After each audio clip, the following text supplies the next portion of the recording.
going to see the heart murmurs. We have systolic murmurs, systolic and diastolic murmurs. Each one could be early or late, early or late. And additionally, we have the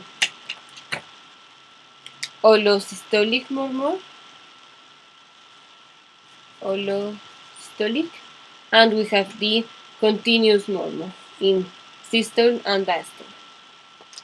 So, the problem with the valves are mitral stenosis, mitral insufficiency, aortic stenosis, aortic insufficiency, mitral valve prolapse, and hypertrophic cardiomyopathy with obstruction.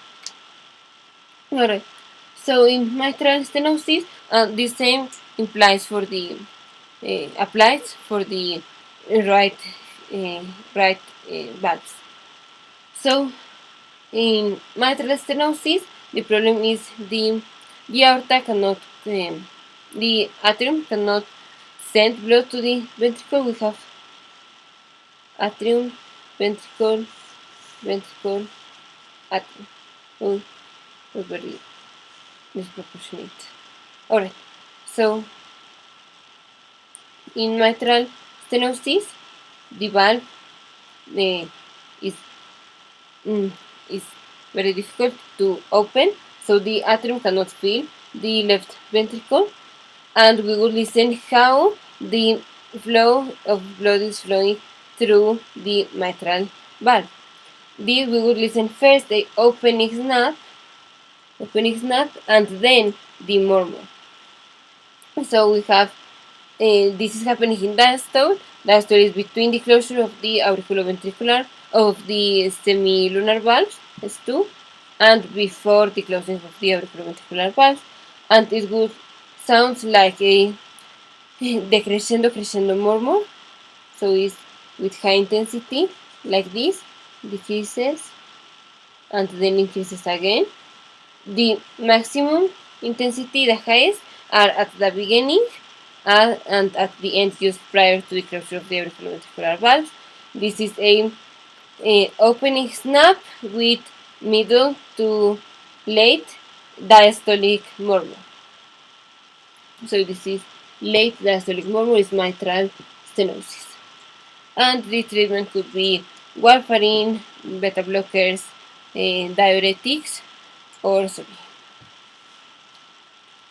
The best indicator is the interval between the S2 and the opening snap. As closer these two get, the more severe the valve is. Next, mitral insufficiency. The valve, right atrium, left ventricle, right atrium, right ventricle, and right atrium. So now the valve is insufficient. We cannot close it. The problem is when the ventricle is ejecting, the blood is going yes to the aorta but also to the atrium. So it's in ejection, this is in systole, we will see it in systole. And because the pressure in the ventricle is always greater than that of the atrium, we will listen the blood passing from left ventricle to left atrium all the time in all the systole. So it is a holosystolic murmur. Here we have mitral insufficiency, and also could be regurgitation or insufficiency of the tricuspid valve. Next, for aortic stenosis and the murmur of mitral insufficiency is between S1 and S2,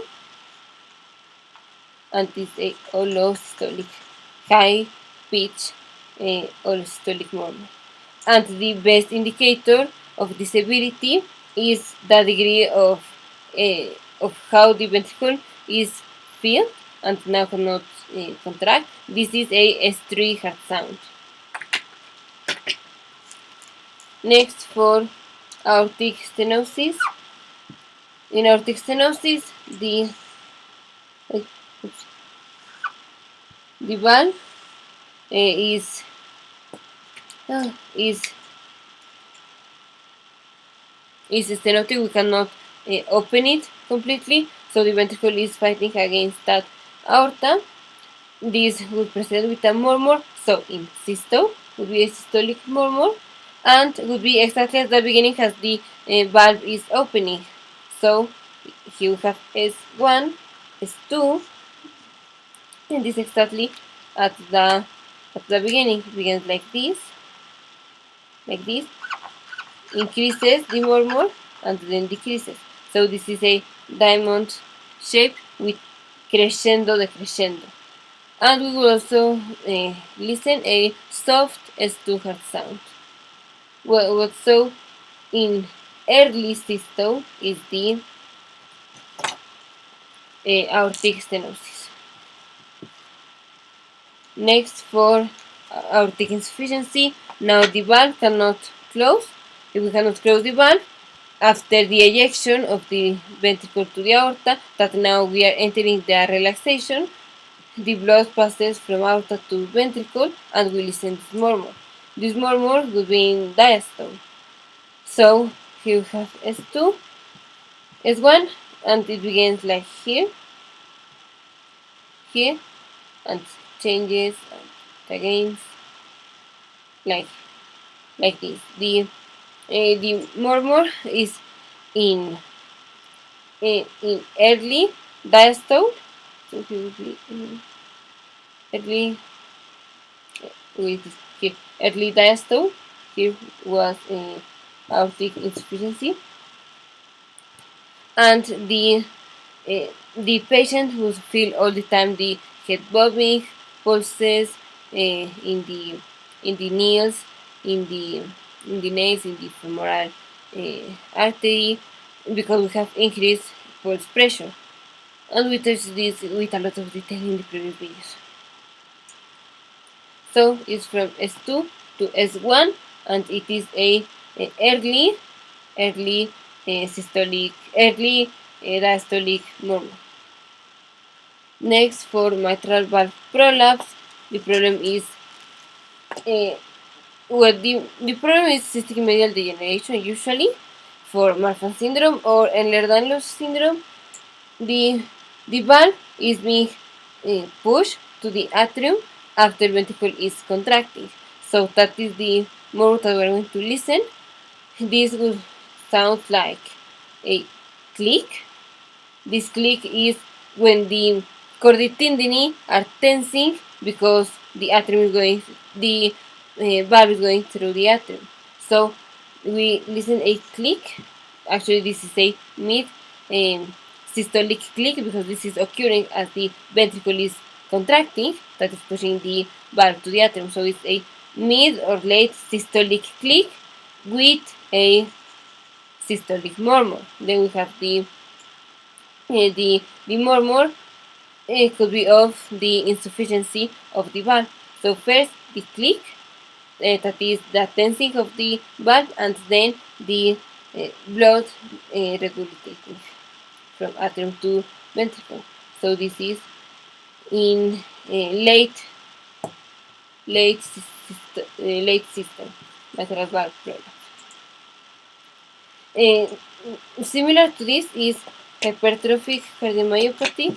In hypertrophic cardiomyopathy with obstruction, we have obstruction of the outflow to the aorta because the septum and the mitral valve are compressing the outflow through the aorta. So the murmur would be when the ventricle is contracting against a reduced space. So this would be a systolic, and also could be a late systolic murmur, hypertrophic cardiomyopathy with obstruction. And at the end, just the continuous murmurs are ventricular septal defect and communication and persistence of the ductus arteriosus.